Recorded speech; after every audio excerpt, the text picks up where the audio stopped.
What is up, everyone? It's Quinn here, and in today's video, I'm going to be talking about the best pick in every round of your fantasy football drafts. So players that I am much higher on than consensus, and I do think you should be looking to add to your rosters in your fantasy drafts. If you enjoy the video, hit the like button, subscribe. I'm going to be using the Fantasy Pros consensus ADP for this one. So when you hear the ADP, the positional ranking, that is what I'm referencing. And starting off here in round one, I'm going to go with Amon-Ra St. Brown, who's going off the board as the 108 as the wide receiver 4. Now, I do think the round 1 ADP is pretty reasonable. I don't think there are any insane values, but I do think getting Amon-Ra at the 108 is a pretty solid pick. He's been the wide receiver 4 in points per game in each of the last 3 seasons, putting up 19.1, 18.6, and 20.7 PPR points per game. The Lions have been top 5 in passing yards, completions, and passing touchdowns in the last 3 seasons. And I think Amon-Ra has a case to go probably as high as the 105. Maybe with a potential Puka suspension, you could even argue him up to the 104. I think you have Gibbs, Bijan, Chase, and then probably Puka as a clear top 4. And then you're getting into that next tier with CMC, JSN, Amon-Ra, throw Jonathan Taylor in there. I have Amon-Ra currently as my 106. I've made the jump, moving him ahead of JSN. I'd still take CMC at the 105, but if you're just completely scared off with the injury concerns, I would get it. So I have Amon-Ra as my 106. If he's going at the 108, I do think that is a pretty solid pick. Now moving into round 2, there are honestly a few different players I considered here. Honorable mentions to Justin Jefferson and Kenneth Walker, but I ended up going with Brock Bowers, who's going off the board as the 210, the tight end 2. And Brock Bowers has just had 2 really solid seasons to start off his NFL career. As a rookie in 2024, he averaged 15.5 PPR points per game. And then in year 2, despite playing through a PCL injury, not being fully healthy, on a terrible offense, still averaged 14.7 PPR points per game. I like the fact that he's going to be the clear number 1 target in a Clint Kubiak offense. And I would consider Brock Bowers as high as the 204. I think getting him as a back end, round 2 pick is just a really solid value. If you can pair him with a Gibbs, a Bijan, a Chase, a Puka, I just think that's a really strong 1-2 punch to start off your fantasy drafts. And I do think we could see Bowers outproduce some of the wide receivers that are being drafted in that 2-3 turn range. Now moving into round 3, I'm going to go with Malik Nabers. He is currently the consensus 306 as the wide receiver 13. And admittedly, I was a little bit worried about Malik Nabers, the health, potentially him missing the start of the 2026 season, but he avoided PUP to start training camp.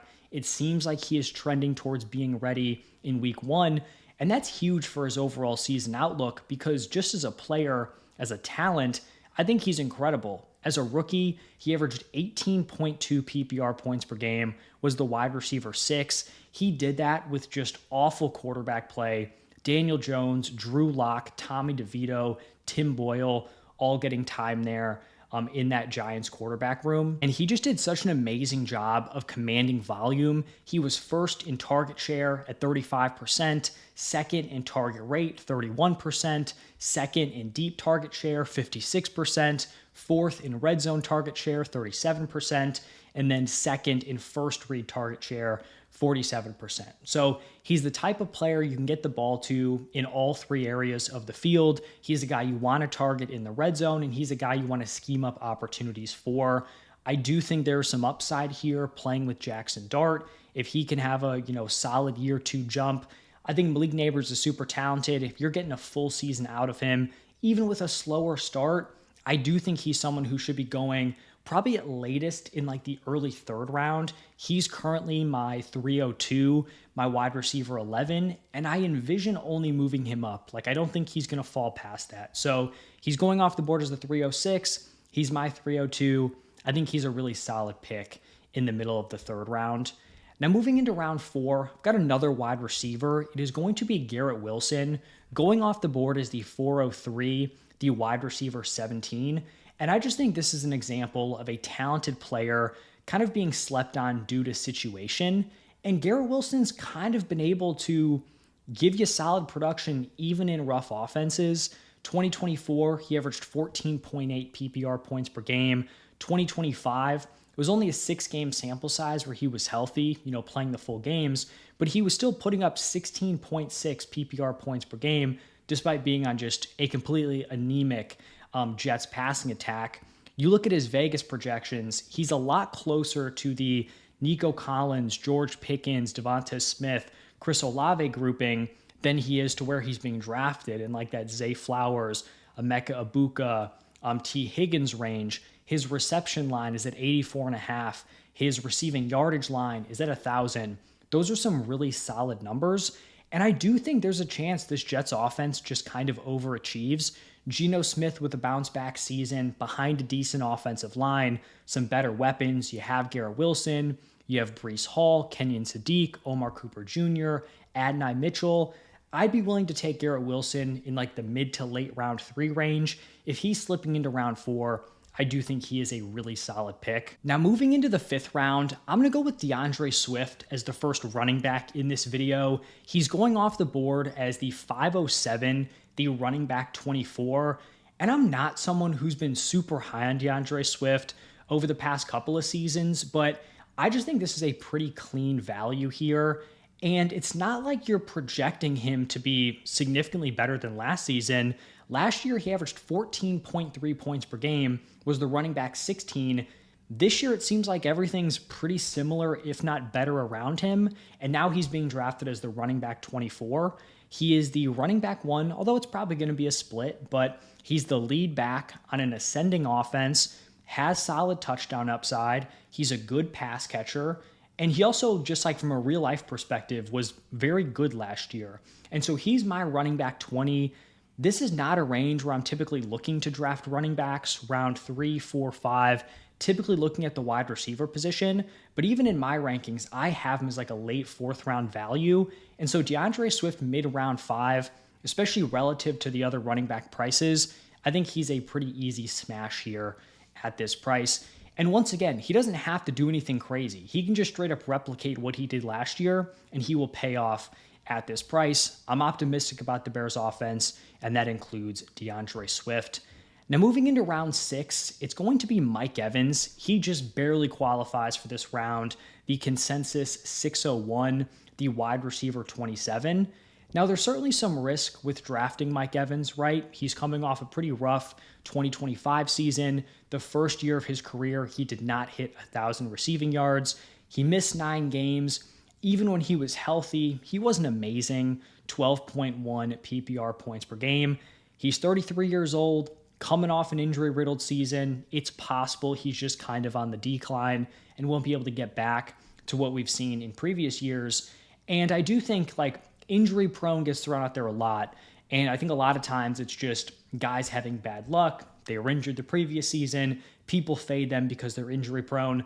Mike Evans actually is injury prone. He's had some sort of hamstring injury on the injury report in each of his last 7 seasons. With that being said, though, a lot of negatives there.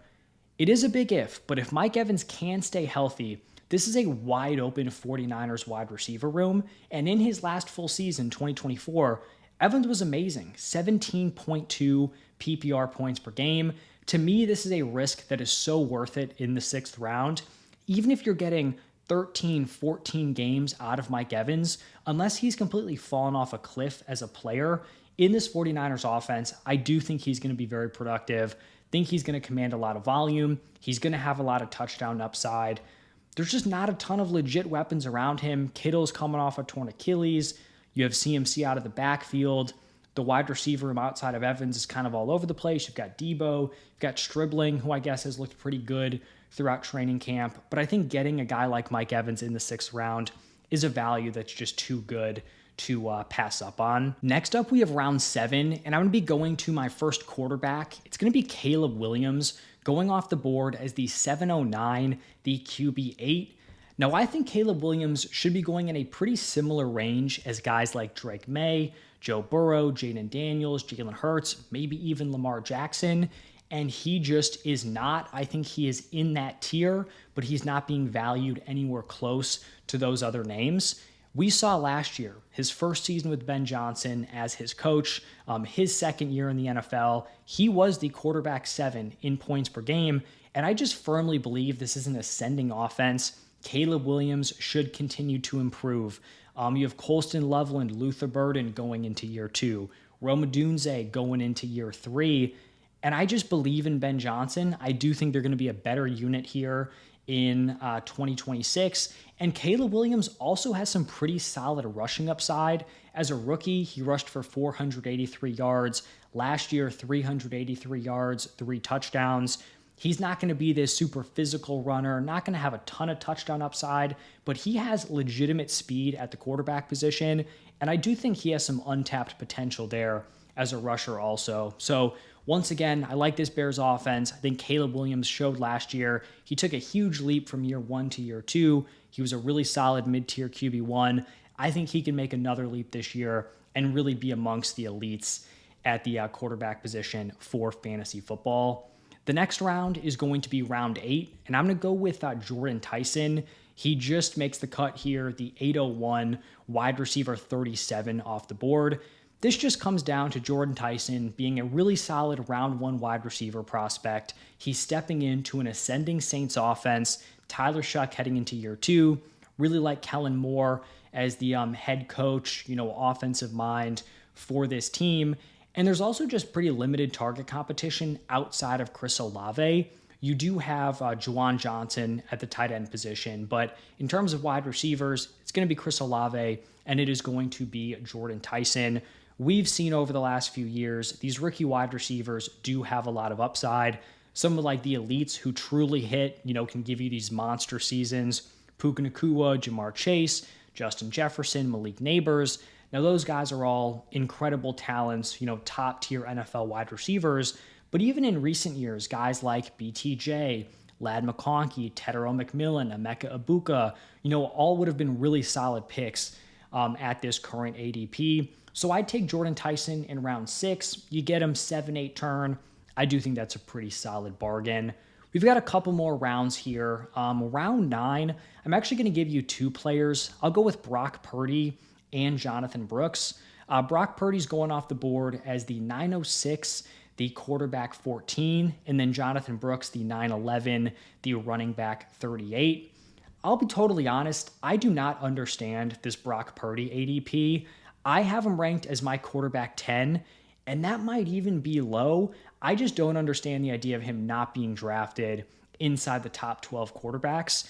In the last 3 seasons, 2023, 2024, 2025, he has been the quarterback 6, 10, and 5 in points per game. He gives you decent rushing production. Last 2 seasons, that's 24 games. He's averaging 20 rushing yards per game, and he scored 8 total rushing touchdowns.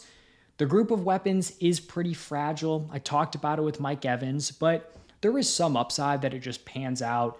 Mike Evans, if he can stay healthy, CMC, Kittle, Deebo Samuel, you've got some guys here in this room. And I think really you throw out anyone in this Kyle Shanahan offense, I do think Brock Purdy can be productive. So if you are waiting at the quarterback position, I think getting Brock Purdy in round 9, maybe even later if people aren't drafting their second quarterbacks, I think that's a pretty solid deal. And then the other guy in this round, Jonathan Brooks, he's been getting some really solid reports out of camp. He was a really talented running back prospect, got picked in the second round coming off a torn ACL. Now he is coming off of back-to-back torn ACLs on the same knee.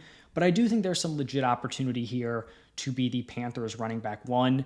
Now Jonathan Brooks is rising in value. I would not be shocked if he continues to rise, maybe even gets into round 8.